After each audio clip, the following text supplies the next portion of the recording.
Hello student, देखिए आपको हम पढ़ा रहे थे चुंबकत्व। आज आपको लोग पढ़ेंगे चुंबकत्व का पार्ट 19, ठीक, जिसमें कुछ ऐसी बातें आएंगी जो तुम्हारे इलेक्ट्रिक से संबंधित होंगी।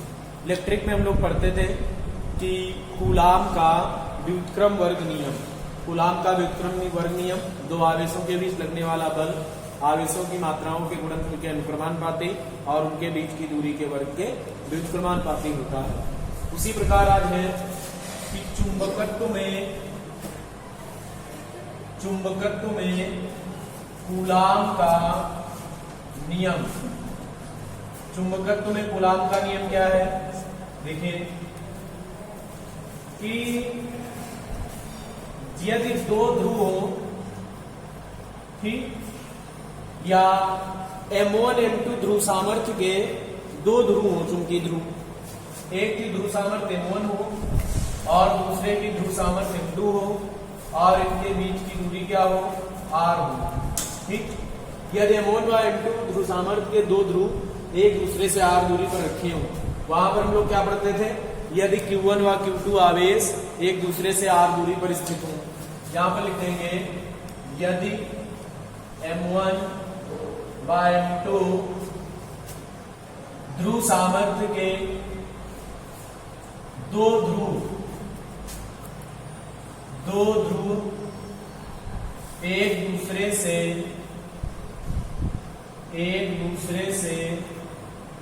R दूरी पर रखे हो, ठीक, R दूरी पर स्थित हो, R दूरी पर स्थित हो, तो देखिए पहले ध्रुव की ध्रुव सामर्थ्य M1, दूसरे ध्रुव की ध्रुव सामर्थ्य M2 एक दूसरे से R दूरी पर है, तो कूलाम का नियम क्या है कि इनके बीच लगने वाला जो चुंबकीय बल है वो दोनों ध्रुवों की ध्रुव सामर्थ्यों के गुणनफल के अनुक्रमानुपाती होता है। मतलब इनके बीच जो भी बल लगेगा, अगर समान ध्रुव होंगे तो प्रतिकर्षण लगेगा, विपरीत ध्रुव होंगे तो आकर्षण लगेगा। वो बल दोनों ध्रुवों की ध्रुव सामर्थ्यों के गुणनफल के अनुक्रमानुपाती और बीच की दूरी के वर्ग के व्युत्क्रमानुपाती होता है। इन दोनों को अगर हम मिला दें तो F अनुक्रमानुपाती क्या आएगा? M1 M2 अपान में R स्क्वायर। F अनुक्रमानुपाती आया M1 M2 बटे R स्क्वायर, ठीक। अनुक्रमानुपात का चिन्ह हटाएंगे, एक नियतांक लेंगे, तो F बराबर यहाँ पर नियतांक है म्यू0 अपान 4 पाई M1 M2 बटे R स्क्वायर, ठीक। जहां म्यू0 अपान 4 पाई एक नियतांक है जिसका आप लोगों को मान पता है। म्यू0 अपान 4 पाई का मान क्या है? म्यू0 अपान 4 पाई 10 की पावर -7 न्यूटन प्रति एम्पीयर स्क्वायर। म्यू0 जो है निर्वात या वायु की चुंबकशीलता है, ठीक। यदि M1 व M2 ध्रुव सामर्थ्य के दो ध्रुव एक दूसरे से R दूरी पर रखे होंगे तो जो दोनों चुंबकीय ध्रुवों की ध्रुव सामर्थ्य है इनका गुणनफल इनके बीच लगने वाले बल के समानुपाती होगा, या बल दोनों ध्रुवों की ध्रुव सामर्थ्यों के गुणनफल के समानुपाती होगा, बीच की दूरी के वर्ग के व्युत्क्रमानुपाती होगा। दोनों को मिला देंगे, ऐसा आएगा। समानुपात का चिन्ह हटाकर म्यू0 अपान 4 पाई कांस्टेंट लेंगे, म्यू0 अपान 4 पाई का मान ये होता है, ठीक। ये आपने पढ़ा चुंबकत्व में कूलाम का नियम, ठीक। इसी प्रकार हम पढ़ेंगे, हम पढ़ते थे कि एकल आवेश या Q आवेश के कारण R दूरी पर उत्पन्न वैद्युत क्षेत्र, क्या पढ़ते थे इसको? Q आवेश के कारण R दूरी पर वैद्युत क्षेत्र का मान था E बराबर 1 अपान 4 pi epsilon not Q upon R square, ठीक। देखिए इसके बाद Q आवेश के कारण R दूरी पर वैद्युत क्षेत्र की तीव्रता का मान था कितना? Q आवेश के कारण R दूरी पर वैद्युत क्षेत्र की तीव्रता का मान आप लोगों को याद होगा, E इक्वल टू बताते थे 1 अपान 4 pi epsilon not Q upon R square. Q आवेश है और R क्या है? उस बिंदु की दूरी जहां पर हमें निकालना है। यहां पर एकल मतलब मान ले थोड़ी देर के लिए हमारे पास एक अकेला ध्रुव है, एक अकेला उत्तरी ध्रुव है या एक अकेला क्या है? दक्षिणी ध्रुव है। तो एकल ध्रुव के कारण, एकल ध्रुव के कारण उत्पन्न चुंबकीय क्षेत्र, ठीक। उत्पन्न चुंबकीय क्षेत्र की तीव्रता, जो भी लिख सकते हैं। अब मान लीजिए नंबर 1, सबसे पहले लिखेंगे उत्तरी ध्रुव के लिए। ठीक, मान लीजिए किसी चुंबक का ये उत्तरी ध्रुव है N और इसकी ध्रुव सामर्थ्य क्या है M। ठीक, उत्तरी ध्रुव की ध्रुव सामर्थ्य धनात्मक होती है। जैसे प्लस आवेश हो और उससे r दूरी पर विद्युत क्षेत्र का ये मान निकलता है। देखें, प्लस आवेश के कारण r दूरी पर E का मान ये होता है, माइनस Q आवेश के कारण भी r दूरी पर E का मान ये होता है, लेकिन दिशा का जो है बदल जाती है। धनात्मक आवेश के कारण विद्युत क्षेत्र की दिशा उससे दूर की ओर होती है और ऋणात्मक आवेश के कारण उसी की ओर होती है। बस इतना अंतर होता है। क्यों? क्योंकि ये धनावेश अगर यहाँ पर हम कोई परीक्षण आवेश रख दें तो उसको प्रतिकर्षित कर देगा, और ये धनावेश क्या करेगा, यदि यहाँ पर हम कोई परीक्षण आवेश रख लें तो उसको आकर्षित कर लेगा। वैसे यहाँ पर भी उत्तरी ध्रुव, देखना यहाँ पर ऐसे लिखते हैं, उत्तरी ध्रुव के कारण, उत्तरी ध्रुव के कारण मान लीजिए उत्तरी ध्रुव की ध्रुव सामर्थ्य कितनी है M प्लस की M है, ये उत्तरी ध्रुव आपका है। इससे r दूरी पर हम चुंबकीय क्षेत्र लिखना चाह रहे हैं, r दूरी पर पॉइंट P, उत्तरी ध्रुव के कारण r दूरी पर बिंदु P है, यहाँ पर चुंबकीय क्षेत्र लिखेंगे। तो जैसे फार्मूला उसका वैसे इसका आएगा। क्या आएगा, बिंदु P पर चुंबकीय क्षेत्र BP लिखते हैं बिंदु P के लिए, क्या आएगा, सूत्र है mu naught upon 4 pi M अपान R स्क्वायर। तुलना करो, देखो वैद्युत में आपका कांस्टेंट ये चलता है 1/4 पाई एप्सिलॉन नॉट, चुंबकत्व में कांस्टेंट चलता है mu naught upon 4 pi M बटे R स्क्वायर। M क्या है, उत्तरी ध्रुव की ध्रुव सामर्थ्य, और R क्या है, ध्रुव से बिंदु P की दूरी।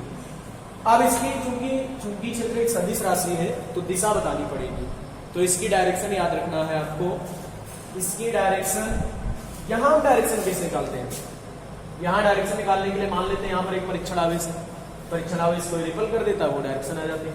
यहां भी वही काम है, मान लो यहाँ पर एक धनात्मक ध्रुव है, धनात्मक आवेश मानते हैं परीक्षण आवेश, यहाँ पर भी एक एकल धनात्मक ध्रुव है, तो एकल धनात्मक ध्रुव को ये ध्रुव प्रतिकर्षित कर देगा।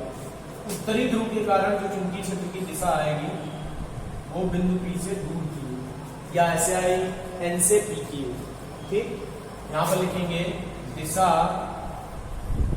N से P की ओर, N से P की ओर। क्योंकि अगर हम मान लें थोड़ी देर के लिए यहाँ पर एक एकल उत्तरी ध्रुव है, धनात्मक ध्रुव, तो क्या होगा, वो धनात्मक ध्रुव इसके द्वारा प्रतिकर्षित हो जाएगा।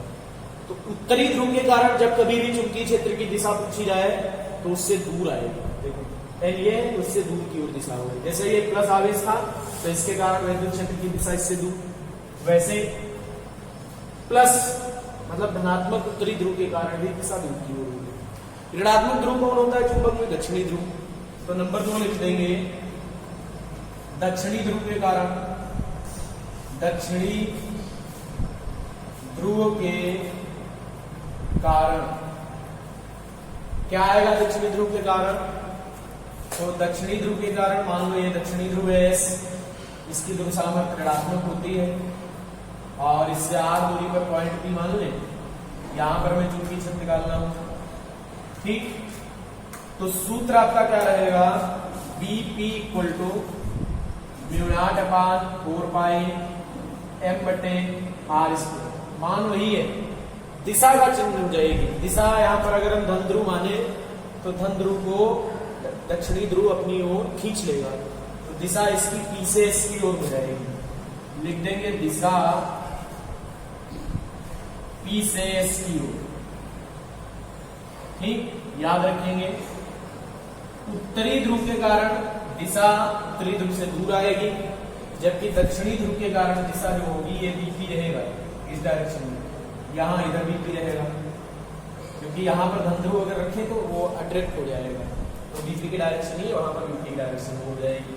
तो दिशा P से S की ओर, उत्तरी ध्रुव के कारण दिशा दूर की ओर और दक्षिणी ध्रुव के कारण दिशा उसी की ओर। जैसे धनात्मक आवेश के कारण दिशा दूर की ओर विद्युत क्षेत्र की, ऋणात्मक आवेश के कारण उसी की ओर, वैसे ही हमारी चल रहा है। ठीक, तो सूत्र इससे मैच कर रहा है बिल्कुल।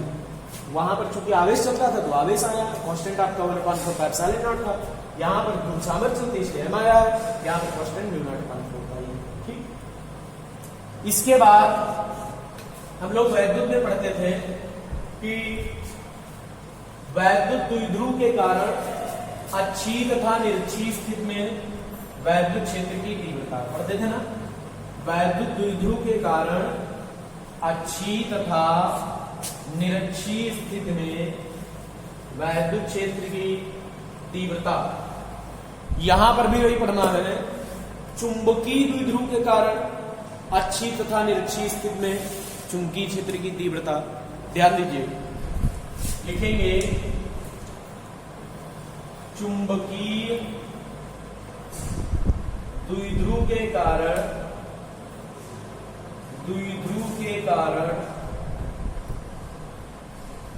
चुंबकीय क्षेत्र की तीव्रता, चुंबकीय क्षेत्र की तीव्रता। ठीक, किसके कारण? चुंबकीय द्विध्रुव के कारण। पहला अच्छी स्थिति मतलब चुंबकीय द्विध्रुव की अक्ष पर। नंबर 1 अच्छी स्थिति। देखो अब आपको यहां पर ध्यान देने वाली बात है कि पहले इसके निगमन थे आपके कोर्स में, ठीक, लेकिन अभी जो कोर्स संशोधित हुआ है उसमें अच्छी निरक्षी इसके निगमन हटा दिए गए। चुंबक वाले, वैद्युत वाले हैं, चुंबक वाले निगमनों को हटाया गया। ठीक, अच्छी स्थिति में मान लीजिए एक हमारे पास ये चुंबकीय द्विध्रुव है। ठीक, चुंबकीय द्विध्रुव और जिसका ये ध्रुव S है और ये ध्रुव क्या मान ले? N1। ठीक, और इन दोनों ध्रुवों के बीच की जो डिस्टेंस है इसको अगर हम 2L मान लें, दोनों ध्रुवों के बीच की डिस्टेंस क्या मान ले? 2L, जैसे वहां मानते हैं। ये दक्षिणी ध्रुव है तो -N ध्रुव सामर्थ्य, ये उत्तरी ध्रुव है तो ध्रुव सामर्थ्य क्या होगी? +N। और इसके केंद्र, इसका केंद्र क्या मान ले? O मान ले। और R दूरी पर हमें चुंबकीय क्षेत्र लिखना है, बिंदु P। ठीक, ये बीच की दूरी क्या है? 2L। ठीक, और इसके केंद्रों से सीधे सीधे लिख दो, केंद्रों से R दूरी पर चुंबकीय क्षेत्र, R दूरी पर चुंबकीय क्षेत्र का मान, और इसकी अगर पूरी लंबाई 2L है द्विध्रुव की तो आधी लंबाई क्या हो जाएगी? L × L हो जाएगी, मतलब LL हो जाएगी, ये L हो जाएगी और ये भी आपकी कितनी हो जाएगी? L हो जाएगी। ध्यान दे देना भाई, पूरी लंबाई कितनी थी? 2L। केंद्र हमने O मान लिया तो केंद्रों से N की दूरी L हो जाएगी, इधर केंद्रों से S की दूरी L हो जाएगी। ठीक, तो अच्छी स्थिति में चुंबकीय क्षेत्र का मान क्या है? याद करो, वैद्युत में अच्छी स्थिति में क्या निकलता था? 1/4πε0 2p/r² - l²। ठीक, 2pr निकलता था, r² - l² का होल्स l के बराबर। बाद में l को नगण्य मान लेते थे तो आपका ये छूट जाता था, ऊपर r नीचे r की पावर 4, एक r से r कट जाता था। तो वही बिल्कुल यहां भी निकलेगा। तो बिंदु P पर चुंबकीय क्षेत्र क्या आएगा? B लिखेंगे अच्छी स्थिति में बिंदु P पर चुंबकीय क्षेत्र BP = यहां आएगा कांस्टेंट म्यू नॉट अपान 4 पाई। ठीक, और 2 ये M × R, M क्या है? चुंबकीय द्विध्रुव आघूर्ण। M क्या है? चुंबकीय द्विध्रुव आघूर्ण। ये r² - l² का होल स्क्वायर। यहां पर P वैद्युत द्विध्रुव आघूर्ण था, यहां पर M चुंबकीय द्विध्रुव आघूर्ण है। ठीक, लिखेंगे यदि L is very less than R तो L² is very less than, इससे होगा R²। ठीक, तो क्या लिख देंगे? अतः R² को L² को नगण्य मानने पर, किसकी तुलना में? R² की तुलना में। अगर इसको नगण्य मान लोगे तो क्या आ जाएगा? BP = μ0 अपान 4 पाई, और क्या आएगा? 2m r बटे r स्क्वायर का होल स्क्वायर, l स्क्वायर को नगण्य मान लिया। तो क्या बचा v की बराबर, बचा mu naught upon 4 pi 2m बटे r की पावर 3। ठीक, अच्छी स्थिति में चुंबकीय क्षेत्र की तीव्रता निकलती है Vp equal to mu naught upon 4 pi 2m बटे r क्यूब, जहां m क्या है, m जानते हैं सभी लोग, चुंबकीय द्विध्रुव आघूर्ण जिसका मान होता है m इंटू 2l। ठीक, इसका मान क्या है, m इंटू 2l, चुंबकीय द्विध्रुव आघूर्ण m इंटू 2l। इसी सूत्र को हम वेक्टर रूप में भी लिख सकते हैं। भाई इसी सूत्र को अगर लिखना चाहें तो किसमें लिख सकते हैं, वेक्टर रूप में। वेक्टर रूप में m पर वेक्टर लग जाएगा, जो Vp की दिशा होगी वो m की दिशा होगी, अर्थात उत्तरी ध्रुव से दक्षिणी ध्रुव की। थोड़ा ध्यान देते हैं, दक्षिणी ध्रुव से उत्तरी ध्रुव की ओर ध्यान देना। S ध्रुव के कारण चुंबकीय क्षेत्र बिंदु P पर निकालोगे। ठीक, तो S ध्रुव के कारण जो डायरेक्शन आएगी इधर आएगी, क्योंकि S ध्रुव ऋणात्मक ध्रुव है। और N ध्रुव के कारण बिंदु P पर चुंबकीय क्षेत्र की दिशा निकालोगे, उधर की ओर आएगी, लेकिन ज्यादा वैल्यू इसकी निकलेगी। देखो वही बिल्कुल काम करना है, जब इसके कारण निकालोगे तो दूरी r प्लस एल रखनी पड़ेगी, जब इसके कारण निकालोगे तो दूरी r माइनस एल रखनी पड़ेगी। हल करते जाओगे लास्ट में ही मिलेगा, जैसे हम वैद्युत वाला हल करते हैं सेम टू सेम वही हल करना है। ठीक, डायरेक्शन क्या आएगी, Vp की दिशा दक्षिणी ध्रुव से उत्तरी ध्रुव की ओर होगी। ठीक, याद रखिए ये Vp की डायरेक्शन है। अब आप सोच रहे होंगे कि इधर कब होगा, इधर होगा अगर हम N ध्रुव इधर रख दें, S ध्रुव इधर रख दें। ठीक, तो N ध्रुव जब इधर रखेंगे तो इसके कारण तीव्रता की दिशा निकलेगी कम, और S ध्रुव जब यहाँ निकलेंगे तो इसकी दिशा इधर हो जाएगी। N ध्रुव के कारण कम, S ध्रुव के कारण ज्यादा, तो दिशा इधर हो जाएगी। अगर इसको पलट के रख दें, पलट के रख देंगे तो ये दिशा चेंज हो जाएगी। ठीक, लिख देंगे Vp की दिशा, यहाँ पर लिख तो दी, Vp की दिशा इससे दूर की ओर हो जाएगी।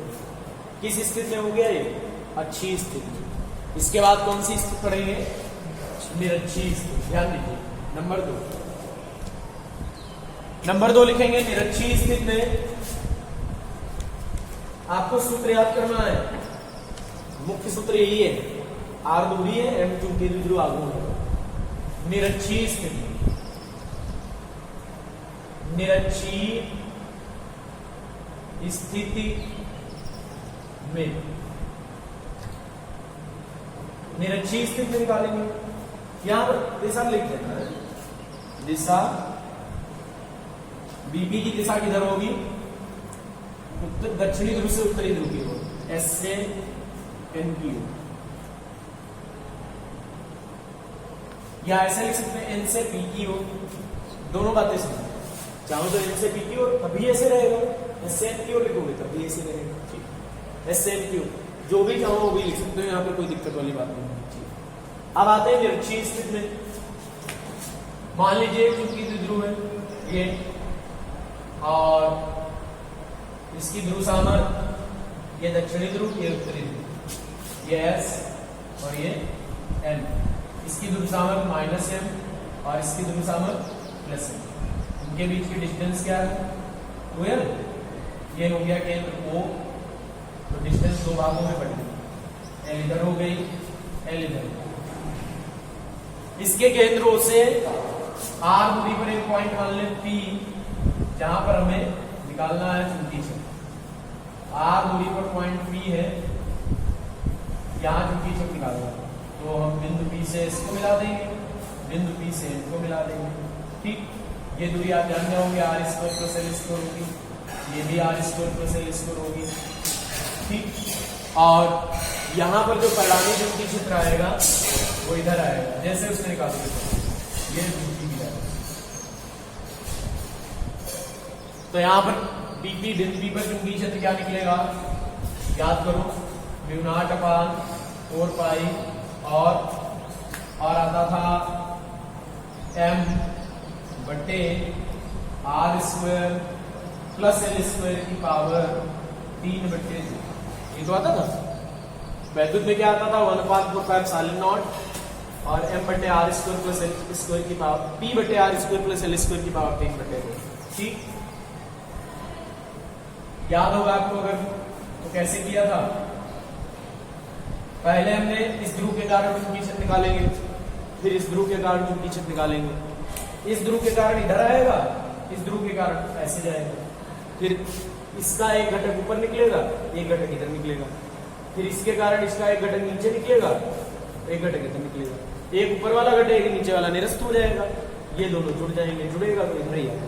ठीक, क्या लिखेंगे, यदि L इज लेस देन किससे R, तो L square is very very less than किससे R स्क्वायर से। तो अतः L स्क्वायर को क्या मानने पर, नगण्य मानने पर, बताओ जब हम L स्क्वायर को यहां नगण्य मान लेंगे तो BP का मान क्या आएगा, μ0/4 पाई m बटे L स्क्वायर नगण्य R स्क्वायर की पावर 3/2, R स्क्वायर की पावर 3/2 करोगे R क्यूब हो जाएगा। इसकी दिशा किधर होगी, इसकी दिशा ध्यान दो, इसकी दिशा होगी N से S की, मतलब NS के समांतर होगी, NS के क्या होगी, समांतर। ठीक, N से S की ओर भी लिखा जा सकता है, N से S की। ठीक, इसकी दिशा जो होगी वो ऐसे लिख दो, चुंबकीय अक्ष के समांतर या द्विध्रुव अक्ष के समांतर, द्विध्रुव अक्ष के समांतर N से S की ओर। ठीक, द्विध्रुव अक्ष के समांतर N से किधर होगी, S की ओर।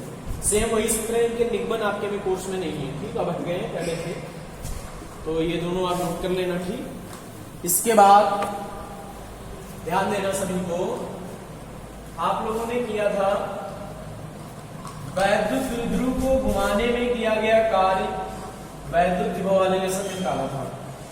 वैद्युत द्विध्रुव को घुमाने में किया गया कार्य W बराबर निकाला होगा TE cos θ1 माइनस cos θ2। यहां पर भी वही है, चुंबकीय द्विध्रुव को घुमाने में किया गया कार्य, चुंबकीय द्विध्रुव को घुमाने में किया गया कार्य निकालेंगे, सेम वैसे व्यंजक निकलेगा। ठीक, तो नेक्स्ट हेडिंग आपकी हो जाएगी, इंपॉर्टेंट निगमन भी रहेगा, चुंबकीय द्विध्रुव को घुमाने में किया गया कार्य। ठीक, चुंबकीय द्विध्रुव को घुमाने में किया गया कार्य, देखिए जब किसी चुंबकीय द्विध्रुव को बाह्य चुंबकीय क्षेत्र में रखते हैं तो उस पर एक बलयुग्म का आघूर्ण कार्य करता है, जिसका मान है टाउ बराबर mb sin थीटा। m क्या है, चुंबकीय द्विध्रुव आघूर्ण है। भाई जब आप किसी चुंबकीय द्विध्रुव को बाहर के चुंबकीय क्षेत्र में रखते हैं तो उस पर एक बलयुग्म का आघूर्ण लगता है mb sin थीटा, जहां m चुंबकीय द्विध्रुव आघूर्ण, b चुंबकीय क्षेत्र, थीटा चुंबकीय क्षेत्र की दिशा और चुंबकीय द्विध्रुव की अक्ष के बीच का कोण। जैसे ये चुंबकीय क्षेत्र है मान लो, ठीक, चुंबकीय क्षेत्र की डायरेक्शन है बी, और हमने क्या किया, एक चुंबकीय द्विध्रुव ये ले लिया और ऐसे रख दिया, ये इसकी अक्ष हो गई। ठीक, ये इसकी अक्ष हो गई,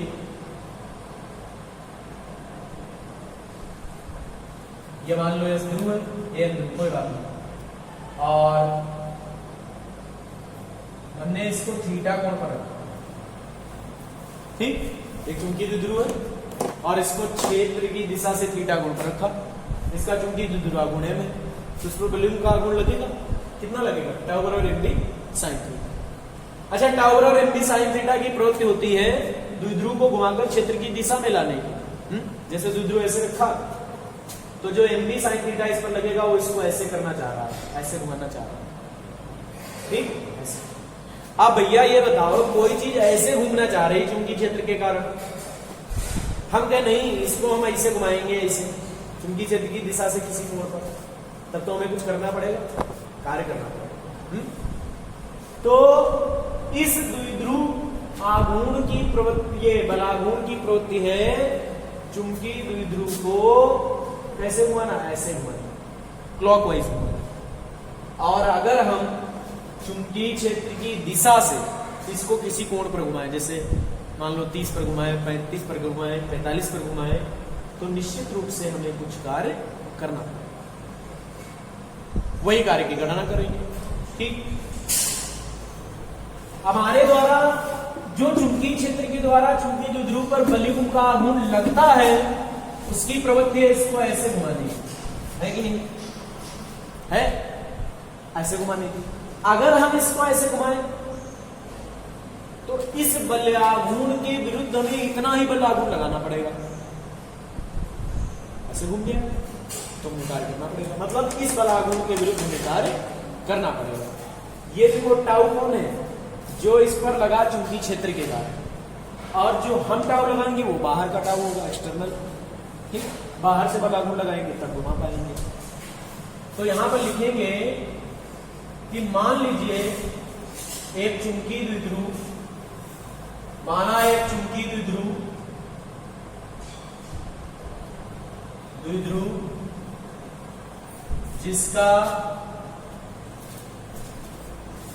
जिसका चुंबकीय द्विध्रुव आघूर्ण m है, जिसका चुंबकीय द्विध्रुव आघूर्ण कैपिटल M है, एक समान चुंबकीय क्षेत्र B में, एक समान चुंबकीय क्षेत्र B में क्षेत्र की दिशा से थीटा कोण पर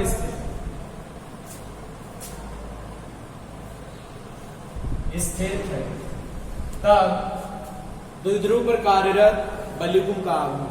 देखो कभी कभी ऐसा होता है केवल द्विध्रुव बोलने का अर्थ हो जाता है वैद्युत द्विध्रुव, जब चुंबकीय द्विध्रुव बोलते हैं तो साथ में ही बोलते हैं। ठीक, तब द्विध्रुव पर कार्यरत बलिकुंभ का आघूर्ण, द्विध्रुव पर कार्यरत बलिकुंभ का आघूर्ण, भैया बलिकुंभ का आघूर्ण कितना लगेगा द्विध्रुव पर, टाउ बराबर mb sin थीटा, जहां m क्या है चुंबकीय द्विध्रुव आघूर्ण, b क्या है चुंबकीय क्षेत्र, थीटा चुंबकीय द्विध्रुव की अक्ष चुंबकीय क्षेत्र की दिशा के बीच का कोण। अब थोड़ा समझ लेना है यहाँ पे, इस बलाघूर्ण की प्रवृत्ति द्विध्रुव को घुमाकर क्षेत्र की दिशा में लाने की, अतः द्विध्रुव को क्षेत्र की दिशा से किसी कोण पर घुमाने के लिए हमें कुछ कार्य करना पड़ेगा।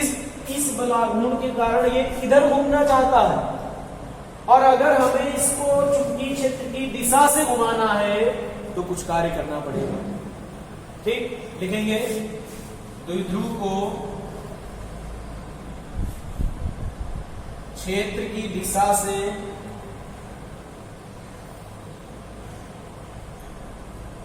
या ऐसे द्विध्रुव को सूक्ष्म कोण, हमने थोड़ा सा घुमाया, सूक्ष्म कोण डी थीटा से घुमाने में किया गया कार्य, मतलब डी थीटा घुमा दिया, थोड़ा सा घुमाया, बहुत सूक्ष्म घुमाने में किया गया कार्य, सूक्ष्म कार्य होगा डी डब्ल्यू बराबर, तो घूर्णन गति में कार्य होता है डब्ल्यू बराबर बलाघूर्ण गुणे कोणीय विस्थापन, यहां पर डी डब्ल्यू बराबर होगा टाउ डी थीटा। ठीक, टाउ डी थीटा, और टाउ का मान कितना है, टाउ का मान है mb sin थीटा और D theta, mb sin theta और क्या आ जाएगा डी थीटा, टाउ का मान रखिए, थोड़ा समझ लेना। ये तो हमने रखा था थीटा कोण पर, और फिर हमने इसको कितना घुमाया है, सूक्ष्म कोण, सूक्ष्म कोण कितने से घुमाया है, डी थीटा से घुमाया है।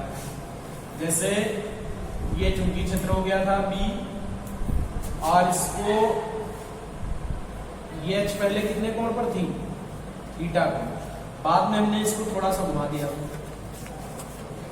कितने कोण से घुमा दिया, डी थीटा, सूक्ष्म कोण से घुमा दिया थोड़ा सा।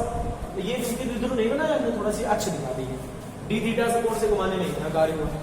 आप थोड़ा ध्यान दो, अगर हम चुंबकीय द्विध्रुव को ऐसे रखें और हम कहें भैया, हम कहें कि हमारा चुंबकीय द्विध्रुव θ1 कोण पर रखा है, अब इसको हम घुमाए डालें, थोड़ा घुमाए के ले जाएं, ऐसे घुमाते हुए ले जाएं, कितने कोण से घुमा दें, मान लो ये कोण θ2 बना दें,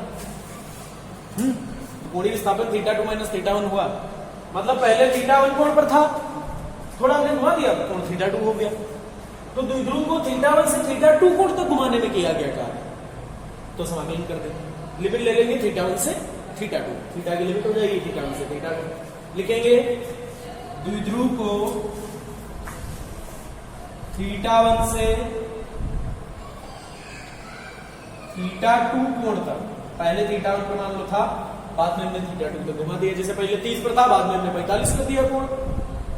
θ1 से θ2 कोण तक घुमाने में किया गया कार्य,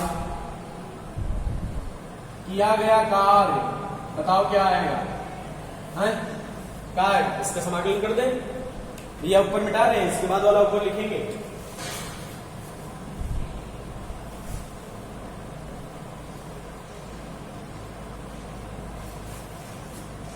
क्या आएगा, दोनों पक्षों का समाकलन dw बराबर क्या होगा, लिमिट हो गई θ1 से θ2, और इधर क्या है, M B sine theta D theta.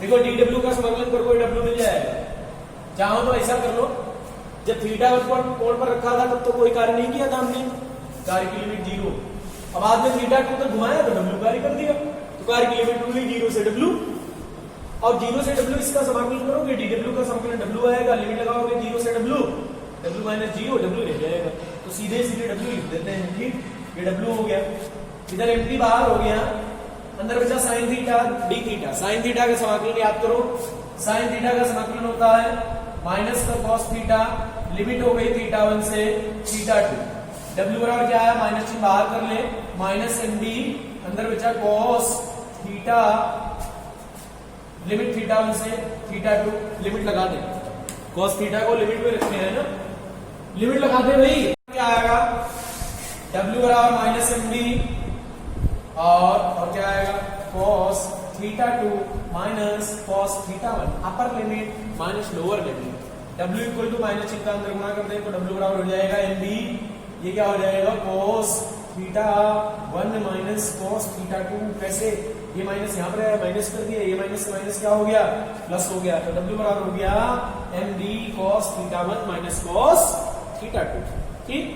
ये आपने वैद्युत में भी निकाला था, w बराबर पीई, पी वैद्युत ध्रुवागुणी वैद्युत क्षेत्र θ1 माइनस cos θ1 माइनस cos θ2, वहां पर भी निकला था। अच्छा ये बताइए, यदि चुंबकीय द्विध्रुव क्षेत्र के अनुदिश रखा हो, ऐसे रखा है चुंबकीय क्षेत्र ये, और ऐसे चुंबकीय द्विध्रुव रखा है, अब हम तो ऐसे घुमाएंगे, थीटा कोण तक घुमाएं तो कार्य कितना होगा, देखो जब ऐसे रखा होगा θ1 0 होगा, ऐसे घुमा दो देखिए किसी कोण तक वो θ2 का मान हो जाएगा। यदि द्विध्रुव प्रारंभ में चुंबकीय क्षेत्र के अनुदिश हो तो θ1 कितना 0, θ2 बाद में कितने कोण तक घुमाया, 40 से 45 से 50 से 60 से, कितने कोण से घुमाया, θ2 रख दो, आंसर निकला। यदि द्विध्रुव प्रारंभ में 90 पर रखा हो ऐसे तो θ1 90, बाद में कहते हमने उसको घुमा के कर दिया कितने पे, 100 या 180 तक घुमा दिया तो θ2 180 हो जाएगा, चुंबकीय क्षेत्र की दिशा से कोण है। कभी कभी कहेगा ऐसे रखा द्विध्रुव θ1 0, कहने लगा प्रति समांतर कर दिया, चुंबकीय क्षेत्र के प्रति समांतर, ऐसे समांतर से प्रति समांतर, तो θ1 0 और θ2 180, आप कार्य आसानी से निकाल सकते हैं, ठीक। तो आज के लेक्चर में आपका ये कार्य तक हुआ है, इसको आप सभी लोग तैयार करेंगे और घर से इसका निगमन भी करेंगे।